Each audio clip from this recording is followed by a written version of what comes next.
Okay, Carol. 101st COVID press conference. So I know there are many of you who have not missed one of these, and I want to thank you for tuning in. So this is our 101st COVID press conference, and I hope you have found them useful, and I hope you continue to tune in as we go forward. Now, I know everybody's used to watching this on a Wednesday. Today, obviously, we're here on a Monday, so I want to thank you for tuning in today on a Monday. I also want to give you a heads up about something different we're going to be doing next week. So next week, I'm going to have a press conference every single day at 1 o'clock. Next Monday, it'll be the full-length press conference at 1 o'clock, similar to the one that we're about to have now, where I'll touch on a variety of different topics related to the coronavirus. But every other day next week at 1 o'clock, we're going to be having a short 15-minute live press conference just to talk about K through 12 public school reopening. This is a Herculean effort to get our kids back to school safely, and we're many questions. So we decided next week, every single day, 1 o'clock press conference, and Tuesday through Friday, it'll just relate to public schools. I do want to say thank you to members of the media and to the press outlets who are agreeing to take the press conference live and cover it every single day. I appreciate that. You're doing your part in the crisis, and I appreciate your willingness to let us go ahead and do that. Okay, so I have a lot of news today. Bear with me. This is a number of things we have to go over. We begin, as we always do, with a look at the data, and I'd ask you to please put the data on the screen. It's a good news story with today's data, and I want to thank the people of Rhode Island for sticking with it, staying at it, wearing your masks, and following the rules. Yesterday, we had 39 new cases, but even more important than the number of cases, we had a percent positive of 1.1%. That's excellent. That's just where, 1.1% is, that should make you feel confident that we're doing things well here in Rhode Island. 39 cases is a low number. However, even more important, we're testing more and more people. And you're going to start to see the number of folks that we test really ramp up in the coming months as school starts. So we want to keep our eye on that percent positive, which is 1.1%. Yesterday, I have no new deaths to report from yesterday, thank God. But unfortunately, we lost 5 Rhode Islanders over the weekend. So just take a moment to keep those folks in your thoughts, that every day almost we continue to lose Rhode Islanders to this horrible disease. And our hearts and thoughts and prayers go out to those who lost a loved one over the weekend. As you can see from the rest of the data on your screen, the case numbers and very importantly, the hospitalizations have remained steady.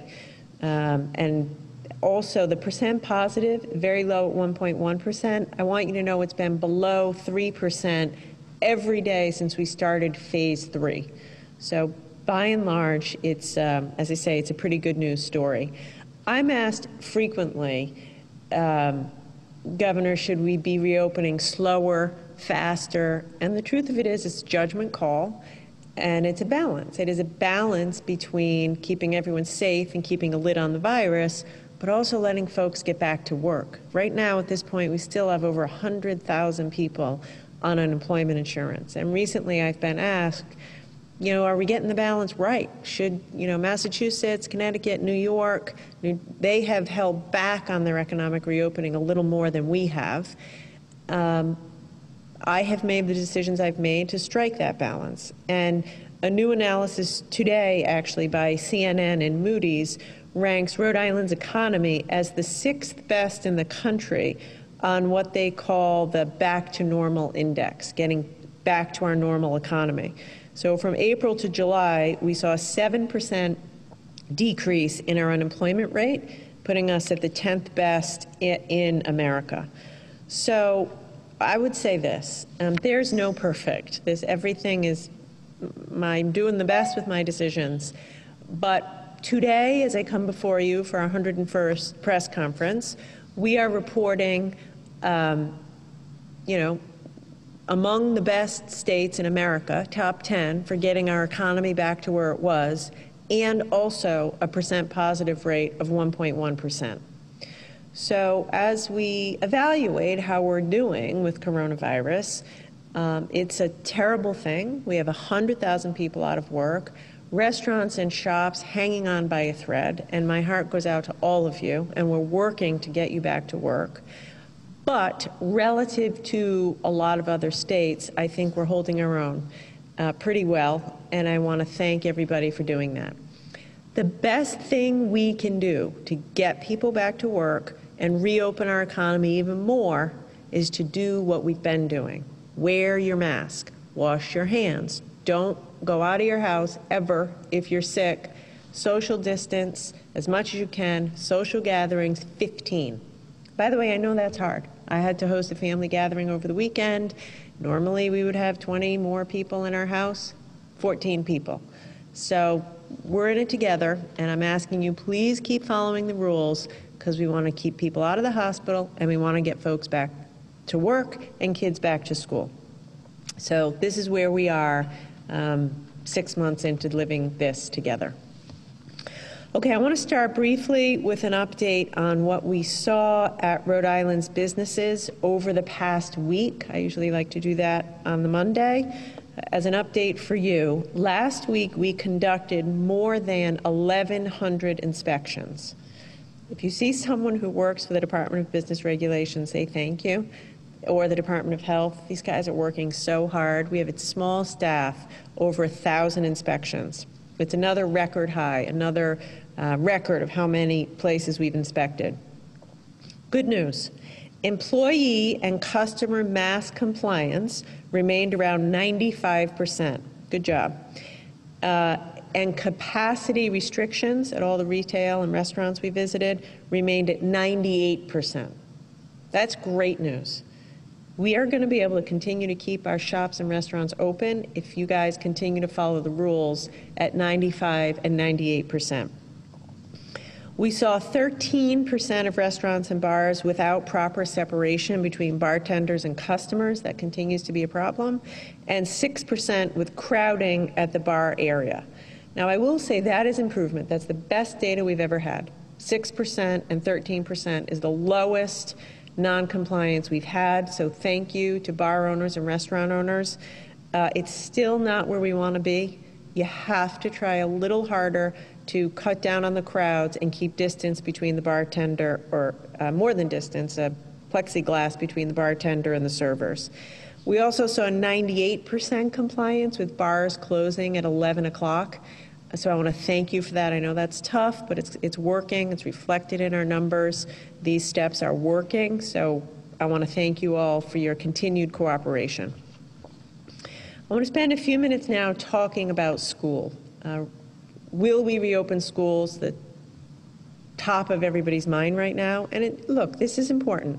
We have an entire generation of young people who are depending on us to get this right, to help them get the education they deserve. And so we are very focused on it. I have a few announcements related to where we are. I want to begin by complimenting the National Guard for the role that they have played in the coronavirus pandemic, being front and center in our response from day one. We were the first state in America to deploy our Guard to do drive-through testing centers. We've deployed the Guard to go into nursing homes and congregate care settings to provide support. They've helped us with contact tracing. Under General Callahan's fantastic and exemplary leadership, the Rhode Island National Guard has risen to the challenge over and over again. And I want to thank the General for his leadership and commitment. I don't think he's had a day off from the beginning, and I want to thank every member of the Guard who's helped us. Of course, the reward for fantastic work is more work, so we are again going to be relying on them to help us open schools safely. And make sure that our facilities are ready when it's time to open school. So to that end, I am announcing now that we are launching, effective today, a Education Operations Center. This Education Operations Center is going to operate very much like the EOC that we stand up during a hurricane or a blizzard or some other kind of natural disaster. It's going to be staffed by folks across state agencies, including the National Guard. It'll have National Guard, RIDE, which is the Department of Education, the Department of Health, the Department of Transportation, RIPTA, and the EMA. So this will be 24/7 operation, entirely focused on providing real-time support to our schools, drawing upon the operational, logistics, and transportation expertise of the Rhode Island National Guard. So this, we've been spending a lot of time with parents, teachers, teachers union leaders, principals, superintendents. Everybody wants to do the right thing. Everybody wants to get the kids back in school. The question is, how do we do it? And the answer is, it's just a lot of hard work, a lot of logistical planning, transportation planning, laying out the classroom differently. And so today I want you to know we're there for you. You're not on your own in the school districts. And that's why, as of effective today, we're standing up an Emergency Operations Center. We're calling it the EDOC, just related to K through 12 education. I want to spend a minute now talking about what our school districts are responsible for versus what the state will provide. I think this is important for folks to know, it's important for parents to realize, and frankly, it's important for the school districts to know. So I'd ask you please to put up the slide that we prepared that explains the role of the state and the role of the local districts. The slide before you is intended to illustrate the unified and, I think, innovative approach that we're taking here in Rhode Island, both to getting schools open safely and providing support to the school districts once they've opened. On the left-hand side of the slide in front of you, you see the responsibilities of your school district.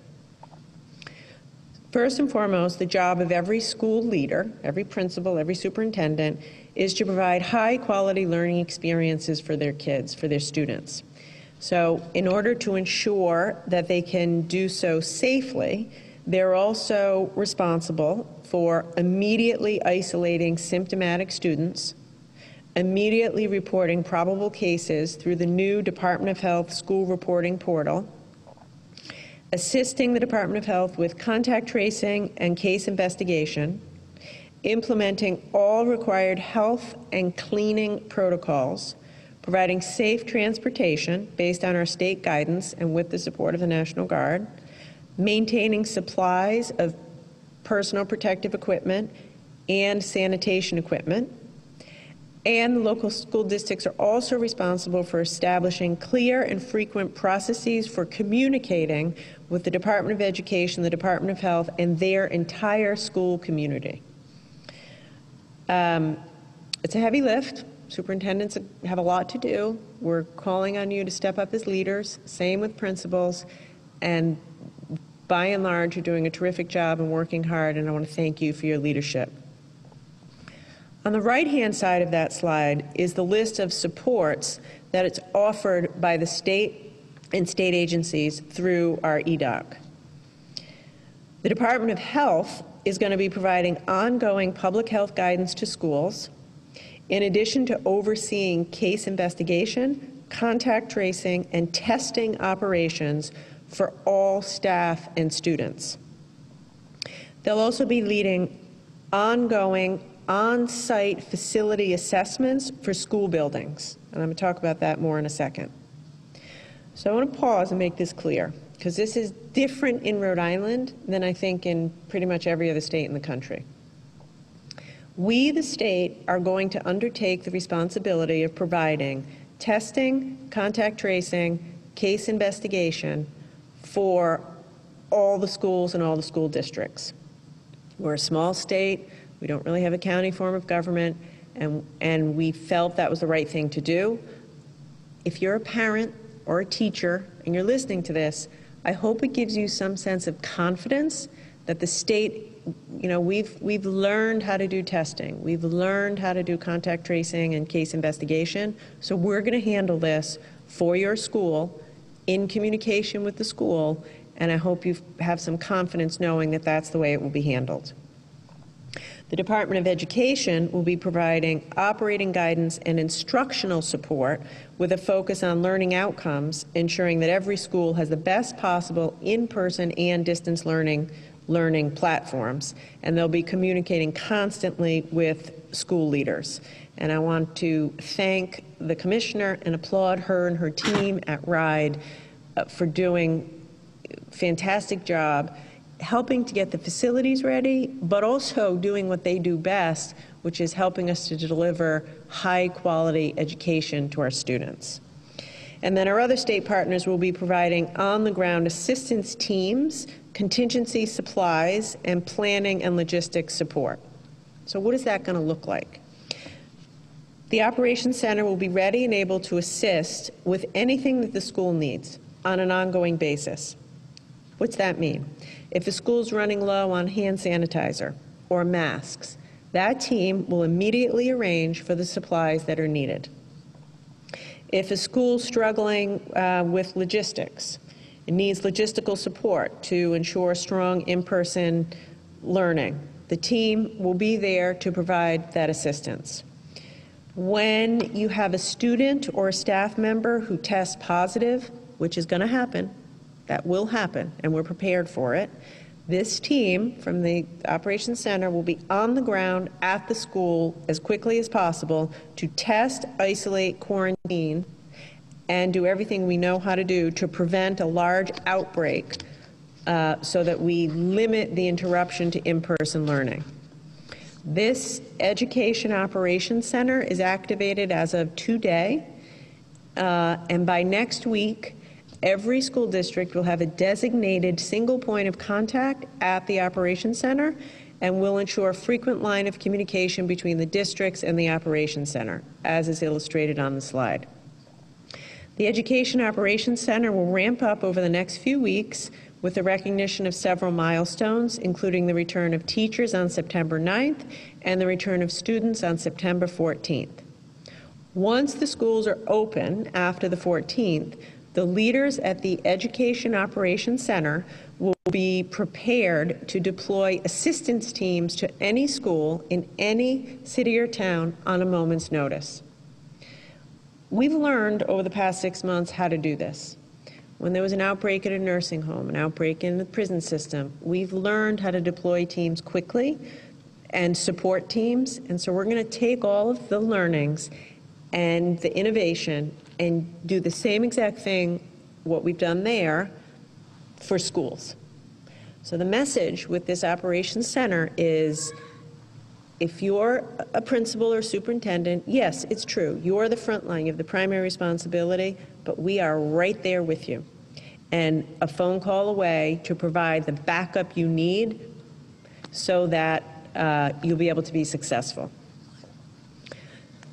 I want to talk for a second about the Department of Health's role in all of this, a question I get frequently. In mid-June, a couple of months ago, the Department of Education and the Department of Health released guidance to every school district on developing plans that meet all the health requirements for in-person learning. It was a detailed 34-page document, and it outlined, if you haven't checked it out, I would recommend that you do it. Now that we're thinking schools closer, so it's more top of mind. It's a 34-page document. It outlines everything from class size limits, screenings, schedules, visitor policies, transportation, school activities, etc. It's currently available, as it has been, at backtoschoolri.com. Every single school district, as of now, has prepared an integrated COVID-resilient reopening plan based on these guidelines that addresses the health and safety of all students, including social, emotional, and mental health. Every plan was submitted to RIDE, and every plan has been thoroughly reviewed by RIDE and RIDO with a focus on the district's ability to deliver effective education outcomes in compliance with the Department of Health standards. But putting safety plans in place is just one step. You can put something on paper. We have to make sure it's actually implemented on the ground. And this is hard stuff. It's easier to write it. It's hard to write on paper, but it's easier to write on paper than it is to actually operationalize it every day, day after day. So with this in mind, I have established a facilities readiness team with the sole purpose of walking through every single public school to assess their compliance with the Department of Health's facilities guidelines, all prior to any student entering those facilities for the first time. As far as I know, we're the only state in the country doing this and making this commitment to our teachers and to our students for their safety. This isn't my idea. I've heard this. I have spent many hours in the past couple of weeks listening to teachers, parents, union leaders, principals, superintendents, charter school leaders, and I hear the same thing. Asking, please, could we have someone from RIDO, from the Guard, from the team, go through the facility to make sure that the facility is ready to accept students and that the facility looks like what the plan says it should look like. So today I'm pledging you that that will happen. Before any students and teachers steps foot to begin school on the 14th, every facility will have had a walkthrough to make sure that it is ready to accept students. Department of Health has developed a detailed 13-page guidance document that covers every element of a safe school. Classroom layout, hallway layout, cleaning, ventilation, air circulation, availability of isolation space, and on. That document, that 13-page document, is going to be posted today, by the end of the day, at backtoschoolri.com. So you can feel free to look at that. If you're a parent or a teacher, I'd recommend you look at it. No one should have to go to school or go to work in a school and feel unsafe. So we're doing everything we know how to do to make you safe and make you feel safe, which is what you deserve. So check out this 13-page document, and that's the document that the inspectors will use to make sure that the school is ready. Additionally, over the weekend, we've also engaged a nationally recognized air quality expert who will be participating in the walkthroughs to ensure that schools have taken appropriate precautions to circulate the air. Finally, and additionally, this isn't going to stop once the doors open. That team, I'm going to keep it in place throughout the school year, and they're going to do continuous and unannounced on-site inspections and audits, similar to what we do with restaurants, to make sure that throughout the year, the schools are doing what they're supposed to do in order to keep students and teachers safe.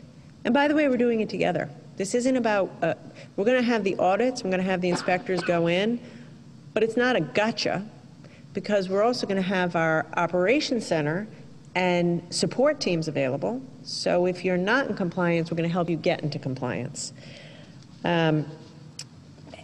This is an enormous amount of work, and I have to thank my team.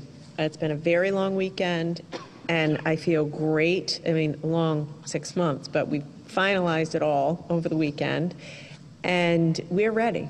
You know, our pledge to you, there's going to be bumps in the road. We're going to have, kids are going to get sick. There are going to be outbreaks. The first month of school, everyone has to be patient and innovative and thoughtful.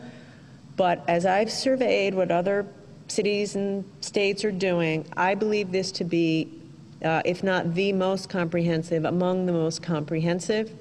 It's all designed to do right by our teachers and to do right by our students, so that you can be in a school which is where kids learn best, and be safe. And by the way, we're going to learn a lot. You know, we're going to be good on September 14th. We're going to be a whole lot better on October 14th and November 14th. But my commitment to you, this is a lot of resources, and the state is doing this work to make sure that you're safe and you feel safe when you step in, that your buildings have been inspected. A quick note about private schools, parochial schools, religious schools. Next Monday, a week from today, we'll be making our school reopening decision, and I'll be announcing that based on where we are at that time with regard to the data and our ability to provide testing and other operational supports. So that's next Monday. Tune in for that announcement. I'll go through the 5 metrics and make a final announcement about school. In the meantime, I've been asked about guidance for non-public schools, Catholic schools, private schools, other religious schools. I want to make 2 announcements now about the private schools.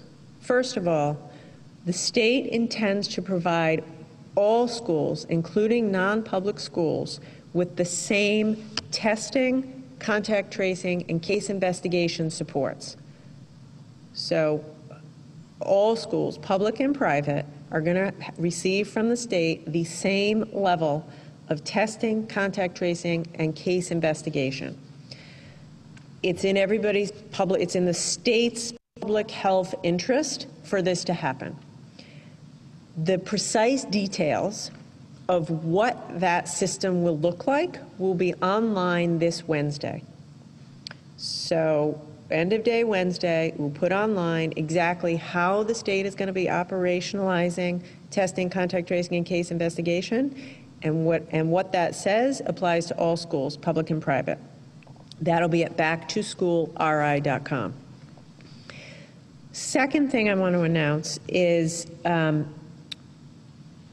private schools and parochial schools, religious schools, non-public schools, who are ready are allowed to open prior to September 14th. It's a question we've been getting frequently. So all of these schools have been developing their own safety plans and have been in close contact with the Department of Health and the Department of Education. Many of them are very anxious to bring students back before the 14th. So as long as your plans have been reviewed and you're ready to get back before the 14th, you are allowed to do that. You don't have to wait for the state's September 14th deadline. You do, however, have to wait until next Monday on the 31st, which is when I'll be announcing if you can go back in person. And hopefully that clears up some confusion. We've been in contact with private schools across the state. You've done a terrific job developing plans to bring your students back. As I understand it, most of you plan to bring all of your students back in person, which we think is terrific. And you are allowed to do that prior to September 14th if you're ready. Okay, I want to talk for a second about what does it mean to be safe? You know, you hear a lot, you hear it all the time, every day. I want to send the kids back to school if it's safe. And I think that is a term, of course, absolutely. And as I've just spent a few minutes outlining, we're going to make the buildings ready, we'll have the air quality ready, we're going to have testing, contact tracing to make sure the kids are safe and the teachers are safe. But last week, there are many things that go into safe. What is safe for a student? And certainly safe is reducing the risk of anybody contracting coronavirus. Can never be risk-free, but reducing that risk, doing everything we know how to do. But there's something else that goes into safe, which is making sure our children are physically, emotionally, intellectually, mentally safe. And I have to say, the stories of the way our children have struggled in the past 6 months with distance learning are truly heartbreaking. And as your governor, I am of the view that it's not always safe for kids to stay home. Because we've heard from children and parents and health professionals that kids are suffering and it isn't safe. Last Thursday, I was joined on my weekly Facebook Live forum by 2 mental health professionals from Bradley Hospital. And I was quite struck by what they said. They said, quote, parents are seeing new symptoms in their kids, new symptoms of severe depression, isolation, and deep sadness. And, quote, these are things their kids have never before displayed. They also noted a significant increase in calls to their KidsLink hotline about anxiety and self-harm, including suicide. And they expressed concern about continuing to see a spike in those calls with the continuation of distance learning. By the way, I want to thank Dr. Jenks and her colleague Barbara Austin for joining me, and I want to thank the folks at Bradley for being just phenomenal throughout this crisis. I know you're overwhelmed. You're doing a terrific job. KidsLink is saving lives, and I want to thank you. These struggles are also reflected in the data, as well as communication that the commissioner receives. So NWEA, which is a national education nonprofit, estimates that students participating in fully remote learning can retain about 70% of their reading comprehension as compared to in-person learning, and about 50% of their math. On top of the data, we hear it. We hear the stories, and the commissioner hears the stories. We hear from families that distance learning, quote unquote, just didn't work for my family. And by the way, it's everywhere. It's not just, people say, oh, that's just what's happening in the inner city. That's not true. A family in East Greenwich said, my son, who's always been a star student, essentially, quote unquote, checked out during distance learning and fell behind. A family in Lincoln said distance learning was, quote, just not working.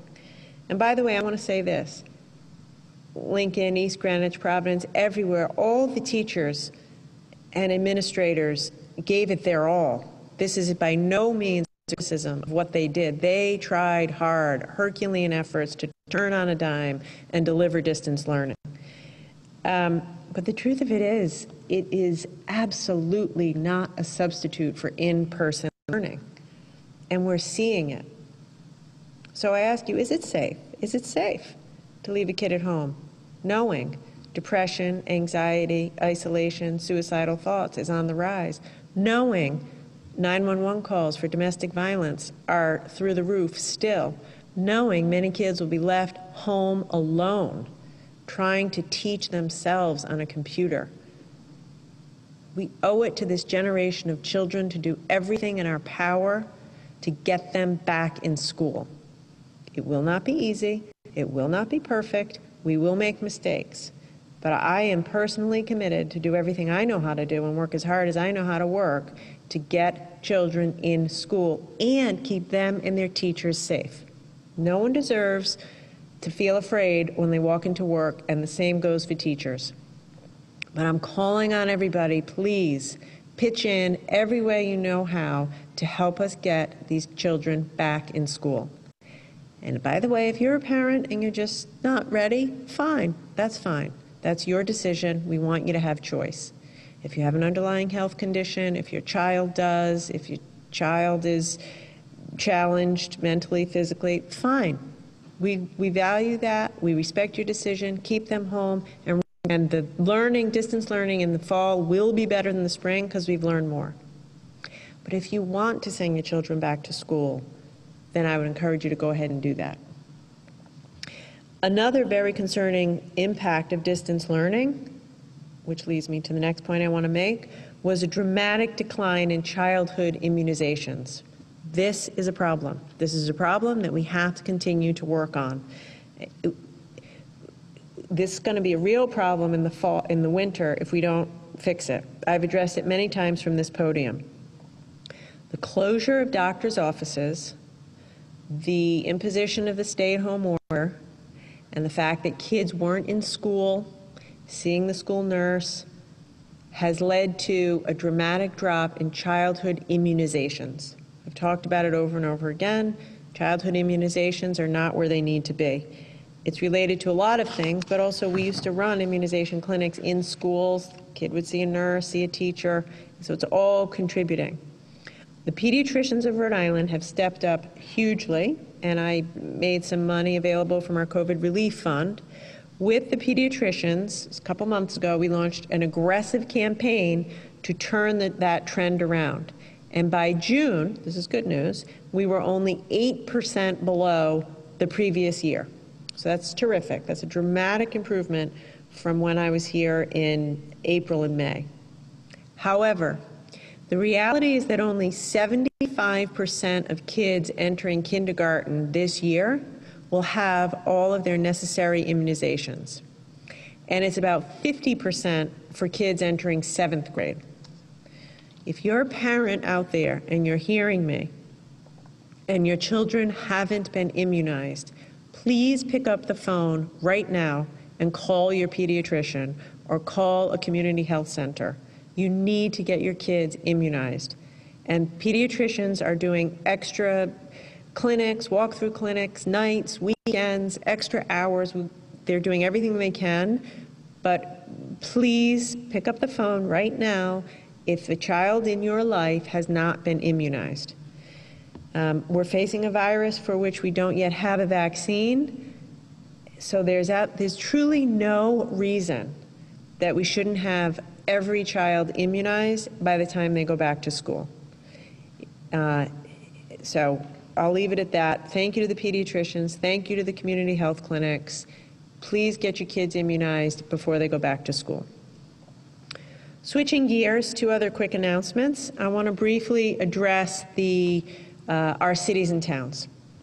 I want to thank mayors and town managers for hanging in there through this crisis. You're doing a terrific job, and particularly recently, mayors have all put in extra effort to help us cut down on congregating and enforcing social gathering limits. I want to thank you for doing that. Every city and town, like the state, like most companies, is having a tough time with their budget. And next year will be a difficult budget year, no doubt about it. So on the one hand, and we want to do what we can to support cities and towns. Now, our cities and towns, in most other states, really nearly every other state, cities and towns have been responsible for testing, contact tracing. Many counties have their own departments of health. Bigger cities have a Department of Health. They'll run a hospital or a county hospital. Thankfully, our cities and towns haven't had to shoulder any of that burden. The state has handled all of that for them, contact tracing, and therefore the state's bearing the cost of contact tracing, quarantining, testing, housing vulnerable populations, obviously all the hospitals. But all of that being said, even though they haven't had to bear those costs, it's hard for them. Cities and towns have seen their revenues really decline, which hurts the bottom line. My philosophy all along has been to use this crisis as an opportunity to innovate, to change the way we do business so that we can meet the needs of our population, even though we have to tighten our belt because our budgets are strained. And I've been having a great dialogue with a lot of town leaders around this, and we want to support them and help them. It's going to be hard to balance budgets. The money won't be there, so they have to get innovative. So in that spirit, today I'm announcing that at the request of the League of Cities and Towns, I'll be convening a municipal resilience task force. It's an 8-member task force. It'll include 4 municipal leaders selected by the League of Cities and Towns, 2 private sector leaders, and 2 budget and revenue officials representing the state. And together that group will be tasked with developing recommendations for cities and towns on innovative strategies and tactics to prepare for a post-COVID future, or a during COVID and post-COVID future, where government can be responsive and effective and resilient, and also do so while saving money. The reality is we have to serve our citizens, budget is strained, so we're going to work together to be innovative to do both. It's going to include shared services, ideas around shared services, intergovernmental partnerships, and new technology. So I'm excited to support them, and I'm actually looking forward to seeing what we come up with. Go to any restaurant. It's amazing what they're doing. They are changing their business model to meet the needs of the challenge. They're getting creative. Every business is getting creative, and we are too in the state, and cities and towns are going to do the same, and we're going to help you do that. Last announcement relates to unemployment insurance. It's a brutal reality right now. If you have a job, you're lucky. I'm lucky. We are lucky if we have our jobs and we're getting paid. There are so many Rhode Islanders, over 100,000, who are still on unemployment insurance. So last week, I was asked about the FEMA Unemployment Assistance Program, and I want to provide an update on that. We've been in touch over the past handful of days with FEMA, and I have an announcement to make today. I'm pleased to share that we asked for and have received approval for funding from FEMA, from the federal government, which will guarantee an extra $300 for 3 weeks, so a total of $900, to Rhode Islanders receiving unemployment insurance benefits. So I want to be clear about this. This is temporary, and I'm calling on the Trump administration to do the right thing and make it permanent, or do something even more for the millions of Americans who are out of work. Having said that, it's good news. So we received word that we've been approved. The Department of Labor and Training is setting up a system to actually disperse the monies. We hope that that'll be ready in the next couple of weeks so that they'll be distributing the money. And I promise you we're going to do it as fast as possible. If it's ready in a week, it'll be a week. It's more likely 2 to 3 weeks because we have to set up a whole new system. But the bottom line is, this is good news. This is good news. So if you're out there and if you had been receiving the extra $600, which went away on August 1st, you are now going to get a one-time additional payment of $900. So it's not enough, but it's something. You ought to have it within the next 2 to 3 weeks. Department of Labor and Training is setting that up, and I hope the $900 can help you alleviate some of your concerns and pay some of your bills. Okay, I'm going to turn it over to Commissioner Infante Green and then come back for questions.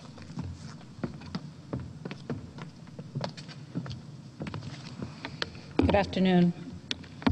I want to start off with how much I appreciate the work that General Callahan and his team at the Rhode Island National Guard Bureau. As the governor outlined, we have formed a very close working relationship with the Guard, and their operational and logistic expertise will pay off for students and families when we head back to school in a few weeks. So we're extremely grateful. Adding the National Guard to the team and support that we have had from Dr. Alexander Scott and RIDO staff is making Rhode Island come back to school team the best in the country, and I'm proud to be part of it. The Educational Operational Center that will be hosted at RIDE offices is an unprecedented step. You have not heard that in any other education system. It has two powerful benefits. First, it will give us a dedicated, responsive group of professionals who can focus on individual schools and districts when they need support when we get back to school. Second, this will allow the rest of our staff to continue to focus on our core responsibility and mission, ensuring that our students are learning, that our professional development is first rate, and that we're pushing our kids to make the real academic progress this year. We keep talking about kids going back to school, but it's what happens when they go back to school. When COVID hit us last spring, we made the most that we could of a challenging situation. As the governor mentioned, for certain groups of students, distance learning was a real challenge. We need to focus on getting those kids back into the classroom as soon as it is safe to do so. Today, I want to talk a little bit more about these vulnerable groups of students. If you recall, we were national leaders in putting it up, really operationalizing distance learning. However, that does not mean that it worked for everyone. That's not what that meant. Other states just threw in the towel. We did not. We put it in place in a week. But that does not, I want to repeat that, that does not mean that it worked for everyone, and we still have not measured what it looks like. So we need to focus on getting those kids back. First, for many students that didn't have computers or Wi-Fi to get ready, we worked really hard to get there. We went from districts being at 50 to 95%. However, we noted, not just in Rhode Island, but in America, that there's a digital divide. We got the Wi-Fi, we got the computers, now we have to update the computers. So we bridged some of that gap, but we haven't closed it completely, or we haven't bridged it completely. There are families that can go out and buy the technology, but not everyone can do that. Second, not everyone can work from home, and this poses risks for children and students. Many families in our state are faced with the choice between putting food on the table and helping kids stay engaged in distance learning. There's no right answer for this. There are only wrong answers. Stay home and quit working or support your child. This is a very difficult situation. This is where we are right now. We're grappling with the reality of different families. So I want us to think about that. And a lot of people say, well, school is not a babysitting entity. No, it's not. It's an educational entity. And that means who supports the kids. Next, many multilingual learners struggle to make progress via online platform. You have to learn a new language, new procedures, and do it all online. Another obstacle in the learning. Population that was at single digits to begin with. Finally, our differently able students need personal attention to stay engaged.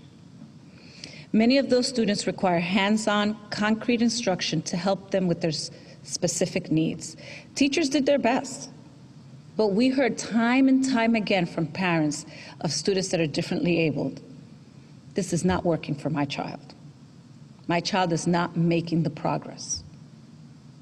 And for parents that have students that have special needs, every second counts. Public health and safety drive all of our decisions. We know that. But we need to do everything we can to return to the classroom. If the public health situation allows, the approach that we're talking about and detailed metrics to our supports of our districts in the operations center, so much more, we need to build on what it looks like to be in the classroom safely. The governor talked about it. What does it look like to be safe? It's not just health, but mental health. So I want us to be very clear when we talk about the plans, we're also talking about the instructional plans. What does it look like? And your child doesn't have to have a special need for you to want your child to be into the school building. I'd like to take a quick mention of two districts that are doing a phenomenal job as they are planning to reopen. South Kingstown is focusing on what they're calling power standards to really focus in on key content areas. We should be looking at the standards. And Newport has a great emphasis on using data early on to help focus on the key areas of student growth. I will note that both districts have an emphasis on social-emotional learning. You heard it from the governor, which is critical with the anxiety and the change that our students have experienced. So we know that there's a lot of work to be done. We know that we've had challenges. We know that we've learned a lot through distance learning. But we also saw our attendance be the highest and then drop off. We saw it. So we really have to do everything that we can to make sure that we're in the right place educationally. So now I'd like to turn it over to Dr. Alexander Scott, who will give us more data. Thank you, Commissioner. Thank you, Governor, as well. Good afternoon, everyone. As the Governor said, thank you for your flexibility and joining us on a Monday this week.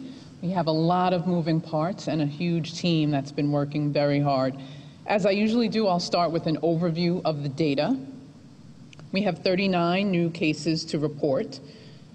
Generally, our percent positive has been steady and low for the last week, which, as the governor shared, is an important thing to notice and is good news. Today, the number is around that 1%. Over the past week, we have had days with very high testing numbers. One reason is because we've been doing a lot of baseline testing for college students. Rhode Island is the 8th highest state nationally in terms of percentage of states' populations that are college students. And for example, in the last week, we had 4 days when we did more than 5,000 tests, and 1 day when we did more than 8,000 tests. So as planned, the number of tests continue to increase, and this is a good thing. This is how we do case finding.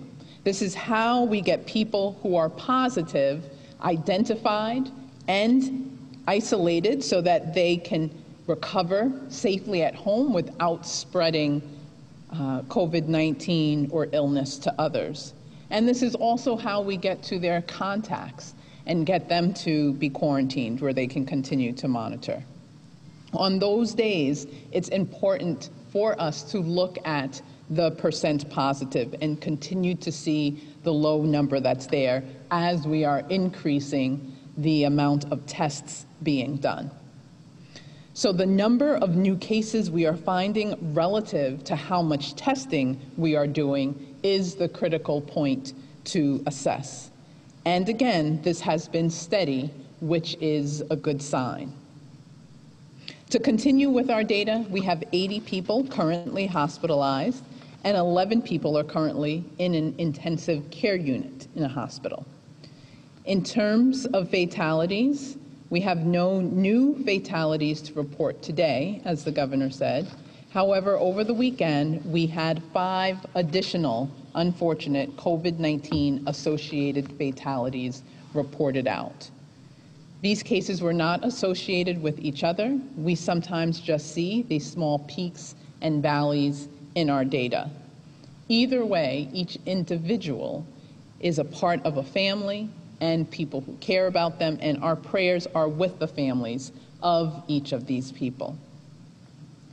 As usual, I want to spend a few minutes today giving you a feel for what we are seeing in terms of our case investigations.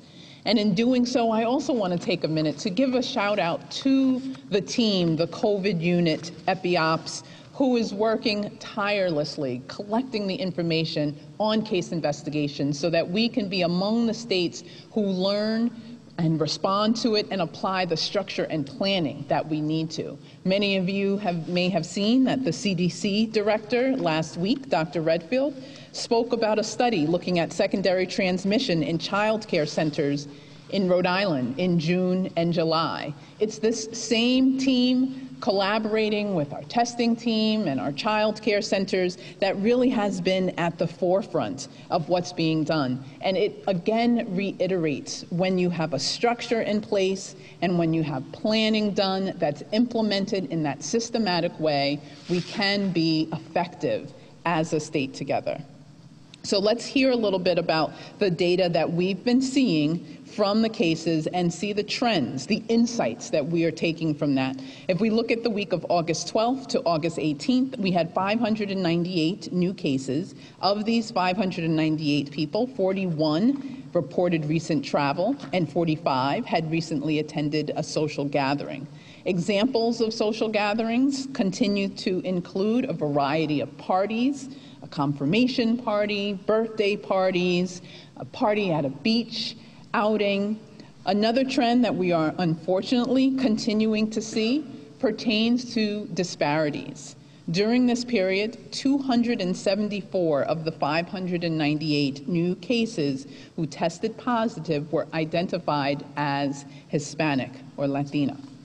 That means of the people who reported race and ethnicity information, 55% of our cases were among people who identified as Hispanic.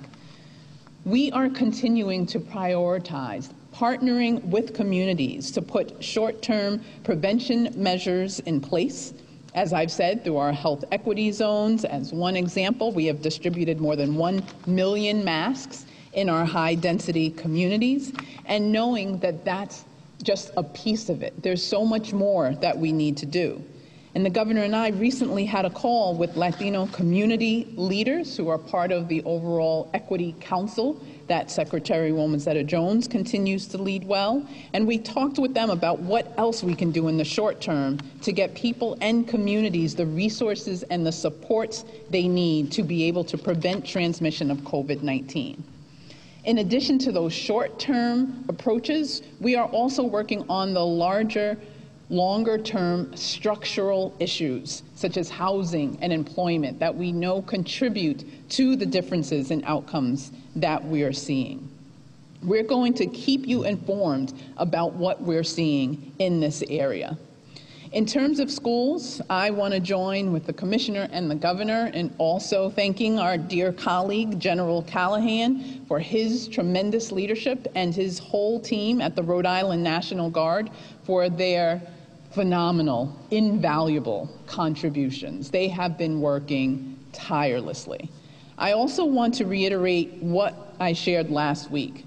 Through this Education Operations Center structure, the Rhode Island Department of Health, in partnership with all those engaged, will do our part to continue to be all over any and every case of COVID-19 that is associated with the school, just in the same way we have been doing with childcare.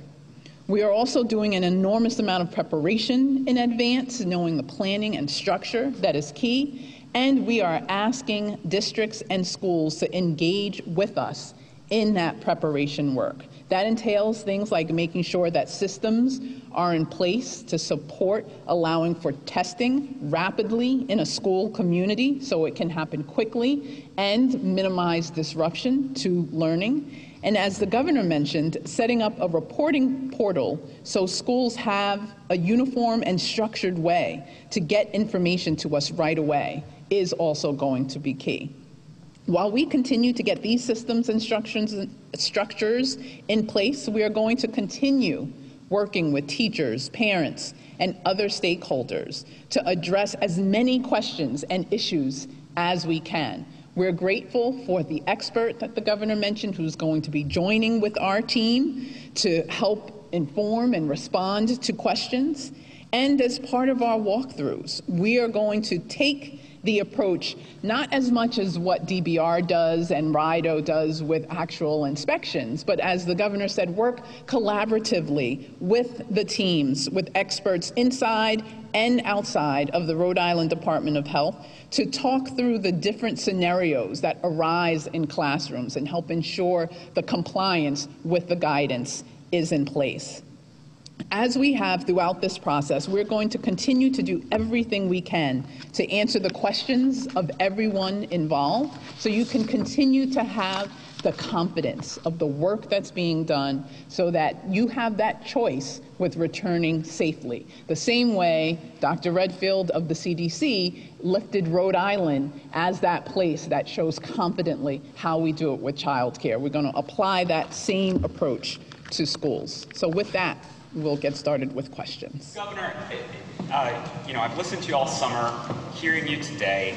You've never hidden the fact how much you didn't like the outcomes with distance learning, how much you want students back in school. I know you're saying you're going to announce it next week, but it sounds like your mind is basically made up to allow in-person learning. Is that fair? And if not, what left in this final week could suddenly swing you to sending all the kids back to virtual learning? Great question. So, we have the 5 metrics, and one of them is testing, to make sure that we can have the level of testing that I know we need. I am highly confident that we're going to be able to make that announcement this Wednesday, as I said. But, we haven't made it yet. We have 2 days worth of work to do to make sure that we're going to be able to get it done. So if for some reason we can't get that done, which I don't anticipate, then I'd have to pause. And then cases. Thank God we're in a good place right now. Like 39 is great. But next Sunday night, we'll look back at this week's cases. And if we start to see a spike or something happens, then we'll have to pull back. So you're right. I mean, right now, as we stand here, it seems highly unlikely that next Monday I would say no. But I'm going to stick to what we said from the beginning. Operational readiness, testing, contact tracing, data, case prevalence. And Sunday, we're going to see if we check all those boxes, which I think we will based on where we are today. And one follow-up question for the commissioner, because I assume you'd have more read on this than the governor. Are you getting data from the districts about the share of parents opting out? I'm hearing anecdotally parents mentioning to me, no, we're not going to send my kids back. Can you give us any read on how significant a percentage that is across the state? And are you seeing some districts where a high percentage of parents are already opting through pods or whatnot, versus other places where a lot of them are ready to go back in person? Yeah, so it varies district to district. So we are getting the numbers from districts. We have some districts where it's almost 50-50, and other places where it's a small number of parents that want to do distance learning and they want their kids in. As of Thursday, Providence only had 5,000 parents out of the 24,000. And I'm sure that number will grow a little more.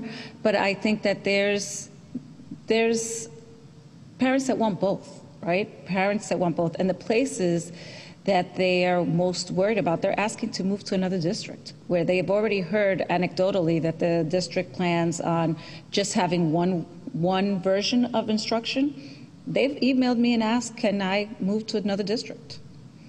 So is that allowed? We're looking into that. We're looking into, in a pandemic, if my child really needs in-person instruction and another district is providing it, we're going to look into that. Absolutely. We want parents to understand that we know that there isn't one size fits all. Governor, on the way in here, we were greeted by protesters really from both sides of this conversation. Now we can hear car horns. It seems like getting word that that's also a continuation of this protest. What is your office hearing from teachers and administrators about, just from the inside baseball perspective, should distance learning be prioritized or should in-person learning be prioritized? What sort of feeling do you get from, again, that inside baseball perspective? Yeah. So I think it's about what you see outside. So for those of you at home who aren't here, there's protesters outside. Some are parents holding signs that say, real kids deserve real school, like parents are pushing us to get kids back in school. And then also folks blowing their horns and such, saying it's not safe to be in school. So that's what we hear. That's what we hear. We hear from everybody. Here's my assessment, for what it's worth. I think teachers miss their kids, they're professionals, and they want to be back in the classroom doing their job. They realize distance learning is going to leave a lot of kids behind. But they are demanding, rightfully, that we make it safe for them to do so, which is why I announced today we're going to do an inspection of every school building before you go back. We're going to have best-in-class testing that the state will run. We're going to promise no one ever falls behind on masks and cleaning supplies, because if your district does, we get you covered. So I think that it's all over the map for parents. Truthfully. A lot of parents who have kids who are developmentally disabled, kids have underlying health conditions, a lot of them are just not going back in. We respect that. I think, from my perspective, the average parent has seen their kids suffer and struggle, and they're anxious to get their kids back to school. Quick follow-up as well, just back to last week. Has the DOH signed off on any of the plans put forth by districts? Anything approved yet? I know you gave praise to SK and Newport. Are they rubber stamped as is? Well, nothing has been rubber stamped. I should say that for folks at home. The reason this has taken us so long is because the Department of Health and Department of Education have gone through every aspect of every plan, and there's been a back and forth, back and forth, back and forth. So there's no rubber stamp. Even the ones the Commissioner highlights, we have called and said, have you thought about doing it this way? Could you adjust it that way? By next Monday, they will have all been gone through and approved on. Governor, with regard to the FEMA unemployment benefits, when did the state decide to apply Will the state participate at any level? And what were the underlying metrics at arriving at the $300 payment for 3 weeks?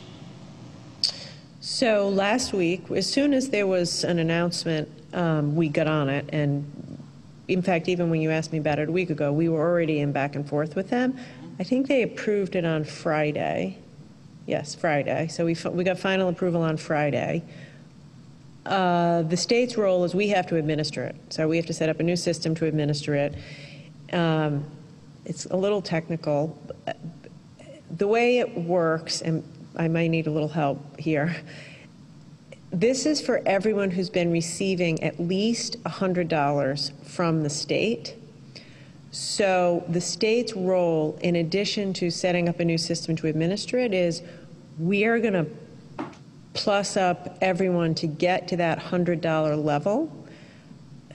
So the state will have to kick in that amount of money. So if you were only receiving $50 from the state's going to give you the 50, so you become eligible, so that you can then get your $900.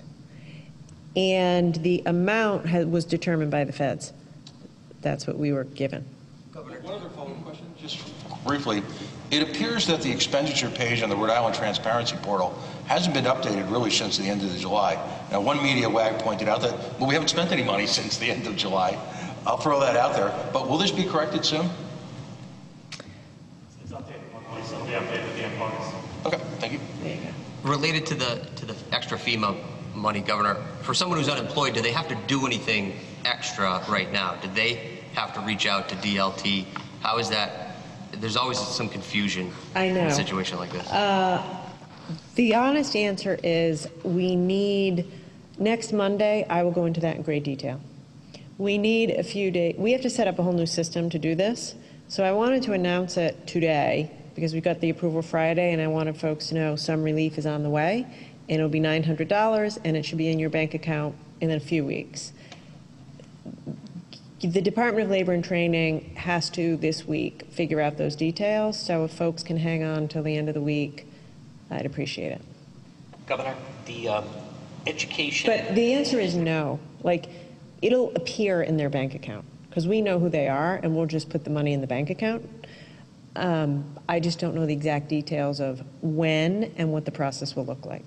The Education Ops Center, is that a proactive approach, or is that, do they react when suddenly there's an outbreak? Both. It's both. That's an excellent question. It's excellent. It's both. So we are standing it up today. We have the team there, and they are proactively reaching out to schools, talking to principals, talking to superintendents. How's it going? What do you need? Especially around transportation. They're really trying to help them out with that. So right now it's very proactive. Once schools open and we start to see positive cases, this and that, it'll also be reactive. The Bradley officials that you mentioned, those new symptoms that some children are exhibiting, is that something that they feel in-person learning could curb, or is it all things pandemic involved, maybe a parent's out of work, or? Also an excellent question. You'd have to ask them, they're the experts, and I think the answer is it's both. However, they were clear to point out that it coincides with distance learning. Many children have been left alone. Many children have been, isolated in a room by themselves with an iPad while their parents work. And we hear a lot of it from kids who are definitely more sad, depressed, anxious because they can't get to school. So I think it is both, but yeah, absolutely. They were pretty clear that the isolation that comes with being at home due to distance learning contributed to it. Governor, who is going to be running the new EOC? The National Guard is primarily leading it, but in close collaboration with RIDE. So Angelica has done a fantastic job. She has a whole team within RIDE. Her chief of staff is on it, working hand in glove with General Callahan. And if we updated based on the most recent numbers, which communities would not be able to open right now if it were today? Do you know? I know it's Providence and Pawtucket and Central Falls. Yeah, we'll be updating through the course of this week because we'll use data from last week. So later on, by Wednesday, we should have that updated information. I think as of right now, it's those three. Yes. Yeah, it's today. But that goes to Ted's question. You know, if there is a unforeseen spike somewhere between now and next Monday, which I don't anticipate, then we would say so-and-so goes on the list. I do want to make one thing clear. For the private schools, the non-public schools, they have to follow 4 out of the 5 of the reopening metrics, but not the municipal readiness metric.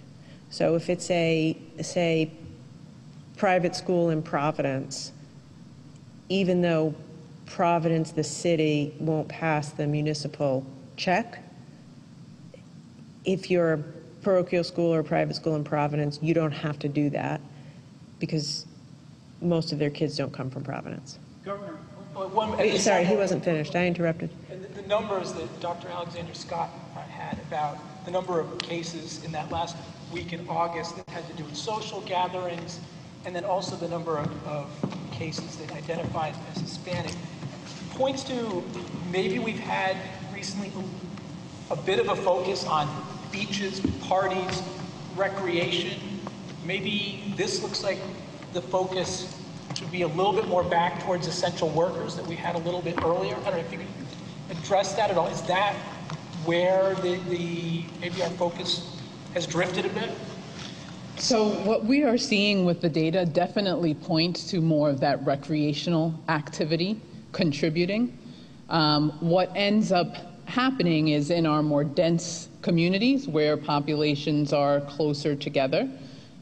If you are not wearing masks, engaging in the distancing effectively, the risk of transmission becomes higher and can be evidenced in some of our populations, as I shared, having cases more than with others. When we are seeing cases in work settings, most of the time it's connected to what happened in the community from a transmission standpoint. So we never want to let up in being able to focus on our work settings, helping to make sure that people have the support to not go to work sick, including and especially our essential workers who are on the front lines, making sure that all of us have the services we need, whether food in restaurants or family members in nursing homes and other places. We want to ensure that they have the support needed to stay home if they are sick or have any symptoms, and that they have the support needed to wear masks so that they are not at risk of transmitting and have the information that they need. We also know that those cases can be higher in the work setting if it is more in the community. And the highest risk of transmission in the community across the country, where all of my counterparts are relaying the same information, it's the social gatherings where people's guards are down and they're not wearing the masks effectively or at all. And they're relatively young or healthy feeling, so they think it's fine, and that's how transmission spreads. So we want to make sure, as we apply additional attention to those gatherings, wherever they're occurring, in all communities that they are occurring, that people understand how critical it is to continue to wear your mask, family gathering, social, otherwise. I have a question for the governor. It's with the EDOC and the services that the state's providing, such as walkthroughs of school classrooms and so on, what happens if schools or classrooms basically flunk that walkthrough test? And I mean, at this point, I assume we have no real idea how many will pass, how many will fail, or what. But ultimately, that's going to come down to money, and a lot of other issues that are mentioned on that slide are money, including transportation, air quality, and a lot of things. So you've said that you can provide PPE and that kind of support to school districts, but the expensive stuff, I don't know if you really addressed that at all. What if schools need HVAC systems? What if schools need HEPA filters? What if schools need buses? So the answer to your fundamental question is if they flunk, then they can't open for full in-person learning. And however, I don't necessarily agree with you that it's just money. A fan, an open window, a tent in the parking lot, things, air filtration systems that we can procure, that we can buy. There's lots of different ways to skin a cat that it's not all money. Also, we've sent $50 million. In fact, just today, we put the application out for districts to apply, submit their reimbursements for this extra stuff that they're buying and to tap into their portion of the extra $50 million in order to do the retrofitting. How many applications have come in, if any? We just started today, so I suspect none as of whatever time it is now. But to Michael's point, the cities and towns are very frustrated with the administration at this point. They say they haven't gotten their usual amount of money that they would have gotten on the pilot aid to begin with. I know the League of Cities and Towns is estimating it's going to cost more than $50 million. Senator Reid did make sure that 1.25 was in your hands back in April. And they're like, well, if it's here, why aren't we getting more? Why aren't we able to do this more quickly? I have to think the air filtration system is expensive, for example. Not all of them. You'd be surprised. And that's why we've hired this. I've learned a lot from talking to these people. There are some really excellent low-cost, high-quality measures. And that's why we've hired a special air quality expert, which I am not. I hear their frustration. I'm frustrated with Congress and the Trump administration. Like, we don't have a budget passed. That is highly frustrating. I hear that the mayors are frustrated. I'm operating the government 1 month at a time according to last year's budget, and that's why they haven't received the increases. So their frustration is valid and heard. We're doing what we know how to do. I would say relatively in Rhode Island, our cities and towns are in much better position because the state is handling the COVID response. We talk to our colleagues around the country, it's the city or county Department of Health that's doing all the contact tracing. Same in Massachusetts and everywhere. So, listen, of course they're frustrated. This is a frustrating time. Everyone's frustrated. We're helping them the best that we can. If we get more federal stimulus, we'll make more money available. What President Trump should do is put a serious plan forward to Congress to fund the reopening of schools. And that's what should happen. That's not happening, so we're doing the best we can. Last question. Commissioner Fontaine-Green. About a month ago, you and I spoke at the end of a session about the RICAS testing. For many, that may seem months away, yet at the same time, it is a seminal event in the school systems here in the state. A great deal of the curriculum is oriented towards that. Is there any, and as a result, a lot of the teaching time is oriented towards that. And there's always been a great deal of controversy about teaching to the test. You mentioned that, I guess statutorily, you have to perform the RICAS. Is there any relief from that? Is there any way to mitigate the impact of that? So a couple of things. We should be teaching to the standards, not the test. So I have to make that very clear. We should be teaching to the standards, and the assessment is aligned to the standards, not the other way around. So is there going to be relief of the RICAS? I don't know. That is up to the federal government. They made the decision, and we'll wait and see. I don't really have an answer for that, but I don't want anyone to think that we're teaching to the test. We're teaching to the standards.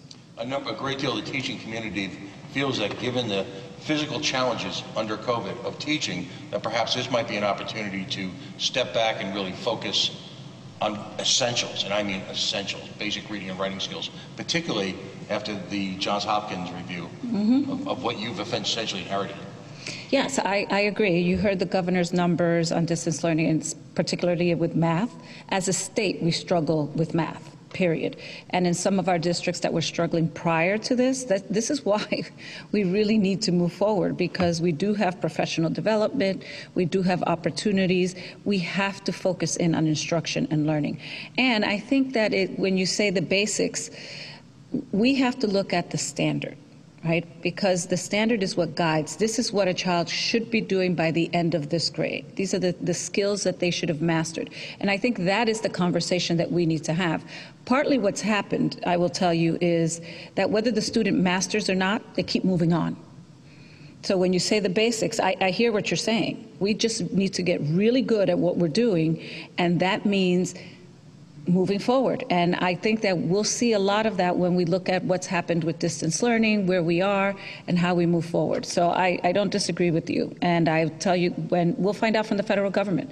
But we need to continue to teach our kids. We need to continue to move forward.